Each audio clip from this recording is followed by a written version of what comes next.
বাংলাদেশের পরিস্থিতি মোটেও সুবিধের নয়। হাসিনা সরকার যাওয়ার পর, মানে হাসিনা সরকারের পতন হওয়ার পর সে দেশে সন্ত্রাসী কার্যকলাপ মাথাচাড়া দিয়ে উঠেছে। এই পরিস্থিতির আঁচ এসে পড়েছে ভারতে। এই পরিস্থিতিতে রাজ্যের জেলাগুলি থেকে জিহাদি সন্দেহে গ্রেপ্তার করা হয়েছে একের পর এক বাংলাদেশি নাগরিক। আমি বলি পশ্চিমবঙ্গের কথা। সূত্রের খবর, গোপনে নাশকতার ছক কষতে বাংলার বিভিন্ন জেলায় গোপন আস্তানা গেড়েছে বাংলাদেশি জিহাদিরা, আর তাতে করে রোজই কেউ না কেউ গ্রেপ্তার হচ্ছে। এর মধ্যে মুর্শিদাবাদ থেকে ধৃত বাংলাদেশি নাগরিকদের বিষয়টি নিয়ে কপালে চিন্তার ভাঁজ চওড়া হয়েছে প্রশাসনের। অন্যদিকে টাকার বিনিময়ে সীমান্ত দিয়ে এদেশে লোক ঢোকাচ্ছে খোদ এদেশের দালালরাই। মোটা টাকার বিনিময়ে তৈরি করে দেওয়া হচ্ছে ফেক আধার কার্ড, প্যান কার্ড, পাসপোর্ট। তার মধ্যেই এবার অবৈধভাবে সীমান্ত পেরিয়ে বাংলাদেশে যাওয়ার আগেই 3 জনকে হাতে নাতে গ্রেপ্তার করলো পুলিশ। এরপরই প্রশ্ন উঠতে শুরু করেছে, কি উদ্দেশ্যে অবৈধভাবে ভারতে এসেছিল তারা? তাহলে কি এর পিছনে বড়সড় কোনো নাশকতার ছক ছিল, নাকি অন্য কোনো কারণ? প্রাথমিকভাবে মনে করা হচ্ছে যে হ্যাঁ, এদের কোনো না কোনো অভিসন্ধি ছিল। সীমান্তে গ্রেপ্তার 3 বাংলাদেশি। অবৈধভাবে সীমান্ত পেরিয়ে বাংলাদেশে যাওয়ার আগেই 3 জনকে গ্রেপ্তার করে পুলিশ। ঘটনাটি উত্তর 24 পরগনার স্বরূপনগরের স্বরূপদা এলাকায়। পুলিশ সূত্রে জানা গিয়েছে, বৃহস্পতিবার রাতে গোপন সূত্রে খবর পেয়ে স্বরূপনগর থানার পুলিশ অবৈধভাবে বাংলাদেশে যাওয়ার আগেই 3 বাংলাদেশিকে গ্রেপ্তার করে। জিজ্ঞাসাবাদের সময় ধৃতরা জানায় বাংলাদেশে তাদের বাড়ি। তারা অবৈধভাবে কিছুদিন আগে বাংলাদেশ থেকে ভারতে এসেছিল। সীমান্তে দালালের সাহায্য নিয়ে বাংলাদেশে ফেরার পথে তারা ধরা পড়ে যায় পুলিশের হাতে। ধৃতদের বাড়ি বাংলাদেশের যশোর ও সাতক্ষীরা জেলায়। স্বরূপনগর থানার পুলিশের তরফে ধৃতদের শুক্রবার বসিরহাট মহকুমা আদালতে তোলা হলে বিচারক 14 দিনের জেল হেফাজতের নির্দেশ দেন। স্বাভাবিকভাবে এটা একটা উদ্বেগের বিষয়, চিন্তার বিষয়। এ বিষয়ে আমার সহকর্মী তপন মণ্ডল তার প্রতিবেদনে কি জানাচ্ছেন শোনাই আপনাদের। রয়েছে ভারত বাংলাদেশের সীমান্ত, আর এই বসিরহাট মহকুমার যে সীমান্ত এলাকা, সেই সীমান্ত এলাকায় যেমন রয়েছে নদী, তেমনই রয়েছে স্থলভাগ। অর্থাৎ স্থলভাগ বলতে বোঝায় স্বরূপনগর সীমান্ত, বাদুড়িয়া শায়েস্তানগর এলাকার বেশ কিছুটা সীমান্ত এলাকা, এছাড়া রয়েছে বসিরহাটের ঘোজাডাঙ্গা সীমান্ত এলাকা। পরবর্তীকালে যেখান থেকে ইছামতি নদী শুরু হয়েছে, অর্থাৎ বসিরহাট মহকুমার বসিরহাট থানা এলাকার শোলাদানা থেকে শুরু করে টি পয়েন্ট, অর্থাৎ সুন্দরবনের টি পয়েন্ট পর্যন্ত যে এলাকা, সেই এলাকায় কিন্তু গোটাটাই নদী দিয়ে সীমান্ত ঘেরা। অর্থাৎ নদীর এক পাশে পূর্ব পাশ বরাবর বাংলাদেশ এবং পশ্চিম পাশ বরাবর ভারতের সীমান্ত।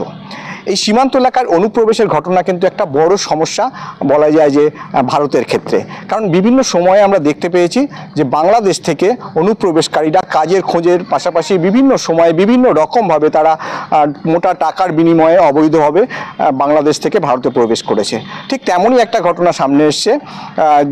গত বৃহস্পতিবার দিন রাতে স্বরূপনগর থানার পুলিশ গোপন সূত্রে খবর পেয়ে স্বরূপনগরের স্বরূপদা গ্রাম থেকে 3 জন বাংলাদেশি অনুপ্রবেশকারীকে গ্রেপ্তার করেছে। এই 3 জন বাংলাদেশি অনুপ্রবেশকারী যাদেরকে গ্রেপ্তার করা হয়েছে, তাদের যে পুলিশের যে সূত্র মারফত যে খবর উঠে এসেছে, তাতে দেখা যাচ্ছে যে এরা এই 3 জন অনুপ্রবেশকারী তারা বেশ কয়েক বছর আগে বাংলাদেশ থেকে দালালের মারফত টাকার বিনিময়ে অনুপ্রবেশ করে, অর্থাৎ অবৈধভাবে সীমান্ত পেরিয়ে স্বরূপনগর সীমান্ত পেরিয়ে তারা ভারতে প্রবেশ করে এবং সেখান থেকে তারা পৌঁছে যায় রাজ্যের বিভিন্ন জায়গায় এবং বিভিন্ন জায়গায় বিভিন্ন রকম কাজে তারা যুক্ত ছিল। পরবর্তীকালে তারা যখন রাজনৈতিক অস্থিরতা তৈরি হয়েছে বাংলাদেশে এবং ভারতে থাকাটা হয়তো তারা মনে করেছে যে নিরাপদ নয়, সে কারণে তারা ফের বাংলাদেশে ফেরার চেষ্টা করছিল এবং সেই চেষ্টার সময় তারা দালালের মারফত মোটা টাকার বিনিময়ে একজন দালালকে কন্ট্যাক্ট করে এবং তারপর স্বরূপনগরের স্বরূপদা গ্রামে একটি বাড়িতে তারা আশ্রয় নেয়। খবর পেয়ে স্বরূপনগর থানার পুলিশ রাতে তদন্ত শুরু করে এবং সেই বাড়িতে পৌঁছে যাওয়ার পর কিন্তু এই 3 জন বাংলাদেশিকে গ্রেপ্তার করে। তারা অনুপ্রবেশের চেষ্টা করছিল বলে পুলিশ জানিয়েছে। এই বাংলাদেশিদের বসিরহাট মহকুমা আদালতে পাঠানো হয়েছিল শুক্রবার এবং এই আদালতে পাঠানোর পরে কিন্তু বিচারক তাদেরকে 14 দিনের জেল হেফাজতের নির্দেশ দিয়েছে।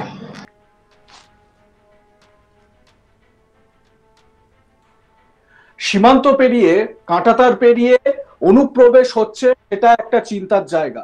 কিন্তু আরো বেশি চিন্তার জায়গা যে সেই সমস্ত অনুপ্রবেশকারীদের যারা এদেশে বা এ রাজ্যে যারা আশ্রয় দিচ্ছে, ওপার বাংলা থেকে যারা এপার বাংলায় আসছে অনুপ্রবেশ করে বা অবৈধভাবে, ধরে নেওয়া যাক যে তারা বিএসএফ এর চোখ এড়িয়ে, বিএসএফ এর নজরদারি এড়িয়ে তারা এই রাজ্যে প্রবেশ করেছে, মানে পশ্চিমবঙ্গে প্রবেশ করেছে। এবারে প্রশ্ন উঠছে, তাহলে পশ্চিমবঙ্গে এদেরকে এই যে ভুয়ো আধার কার্ড, যে পশ্চিমবঙ্গেরই বাসিন্দা, আধার কার্ড, ভোটার কার্ড, এই সমস্ত নথিগুলো জোগাড় করে দিচ্ছে কারা, বানিয়ে দিচ্ছে কারা? স্বাভাবিকভাবে সেই সমস্ত দেশদ্রোহীদের চিহ্নিত করা ভীষণ রকম ভাবে জরুরি। আপনাদের স্মরণে থাকবে যে মালদার হরিশ্চন্দ্রপুরে রশিদাবাদ গ্রাম পঞ্চায়েতের প্রধান লাভলি খাতুন, তিনি আদতে একজন বাংলাদেশি মহিলা। এ রাজ্যে তিনি অনুপ্রবেশ করেন এবং এখানে এসে তৃণমূল কংগ্রেসে যোগদান করেন এবং তৃণমূলে যোগদান করার পর তিনি ভোটে লড়তে পারেন। ভাবুন একবার, একজন ভিনদেশী সে কিভাবে এই দেশে আসছে, তার থেকেও বড় কথা কিভাবে সে বিভিন্ন ডকুমেন্টস এখানে বানিয়ে নিচ্ছে। এমনকি তার বাবার ভুয়ো পরিচয় দিচ্ছেন এক ব্যক্তি এই বঙ্গেরই বাসিন্দা। তার মানে এই দেশে থেকে দেশেরই সর্বনাশ ডেকে আনছেন কোন কোন ব্যক্তি, এই সমাজের মধ্যেই তারা লুকিয়ে রয়েছেন। এদেরকে চিহ্নিত করা ভীষণ রকম ভাবে জরুরি। যদিও এই লাভলি খাতুনের যে ওবিসি সার্টিফিকেট রয়েছে সেই সার্টিফিকেট বাজেয়াপ্ত করেছে জেলা প্রশাসন। একই সঙ্গে এই যে তার বাবার পরিচয় দিয়েছিল সেই ব্যক্তির সম্পর্কেও কিন্তু তদন্ত চলছে। কিন্তু প্রশ্ন হচ্ছে, এই লাভলি খাতুনের মতন তো একটি উদাহরণ আমি দিলাম, এরকম তো আরো অনেক লাভলি খাতুনরা ছড়িয়ে ছিটিয়ে রয়েছেন। এরকম অনেকেই যারা অনুপ্রবেশ করছে, সম্ভব আপনারা খুব সম্প্রতি দেখেছেন ইমরান নামের একটি ছেলে বাংলাদেশ থেকে এসে এপার বাংলায় যখন অনুপ্রবেশ করলো, নিজেকে হিন্দু নামে পরিচয় দিচ্ছে, বলছে সুমন তার নাম। কিভাবে এটা সম্ভব হচ্ছে?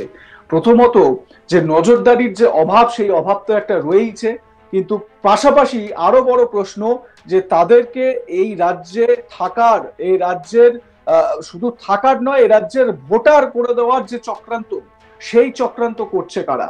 তার মানে আমার আপনার যে ভাগ, ছোটবেলা থেকে আমরা এদেশে জন্মেছি, আমাদের অধিকার এই দেশে, সেই ভাগকে কেড়ে নেওয়ার চেষ্টা করছে কেউ বা কারা। তাদেরকে ছাড়বেন না, তাদের বিরুদ্ধে সরব হন। এবং স্থানীয়ভাবে পুলিশ প্রশাসনের তরফ থেকে তো এরকম একাধিক পদক্ষেপ করা হচ্ছে বর্তমান প্রেক্ষাপটে দাঁড়িয়ে।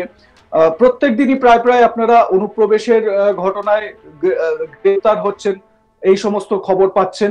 কিন্তু স্থানীয় মানুষ যারা, এলাকাবাসী যারা, তারাও কিন্তু এবারে সজাগ হন, তারাও এবারে তৎপর হন। এই ধরনের অপরাধীদের, দেশদ্রোহীদের কোনোভাবেই মাফ করা যাবে না। এ বিষয়ে আপনাদের কি মতামত জানাতে ভুলবেন না। দেখতে থাকুন আজ তাক বাংলা, সাবস্ক্রাইব করুন আমাদের ইউটিউব চ্যানেলটি, বেল আইকন প্রেস করতে ভুলবেন না নোটিফিকেশন পেতে।